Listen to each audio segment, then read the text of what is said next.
The Montreal melon was at one time one of the most revered and sought-after varieties of large fruit in North America before almost disappearing entirely.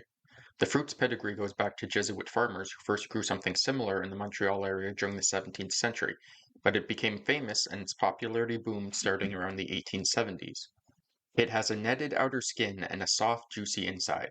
It's often compared to a cantaloupe and was said to have a similar but distinctive taste all its own, perhaps best demonstrated by one of its alternative nicknames, the nutmeg melon.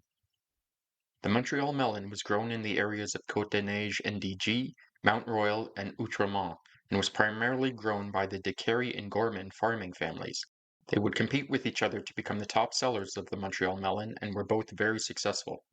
High-end restaurants and hotels, including those in Boston and New York, began to clamor for it, with some establishments as far away as Paris serving slices of it as a delicacy. In 1905, for example, some hotels sold it for $1 a slice, or roughly $35 today.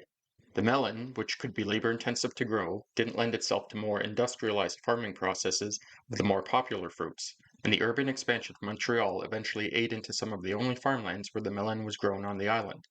The families who owned them ended up selling the farms to the city. By the 1950s, the melon had disappeared and for over 4 decades was thought to be extinct. Investigation by Montreal journalists in the 1990s resulted in the finding of a small collection of seeds for the melons in a seed bank in Iowa. The journalists then acquired some of them and in 1996 gave them to a local farmer, Ken Taylor, of the Windmill Point Farms, in hopes he could bring them back. Today, Bluebonnet Gardens at the former site of Montreal's Hippodrome Raceway is working to bring the beloved delicacy back. The area is close to some of the original farmland where the melons were grown, and they perform taste tests with the community to get feedback on which melons taste best so that their seeds can be saved and planted to produce the best crop during the next batch. Some of the older taste testers even have experience eating the melon during their youth, during the crop's heyday. Bluebonnet are hoping to revive and reintroduce the melon to the city to offer a local, affordable, truly national fruit option. One local, Bernard Lavallee, has written a French-language history and guide to growing the melons and sells both the book and seeds from his website, which I'll link below.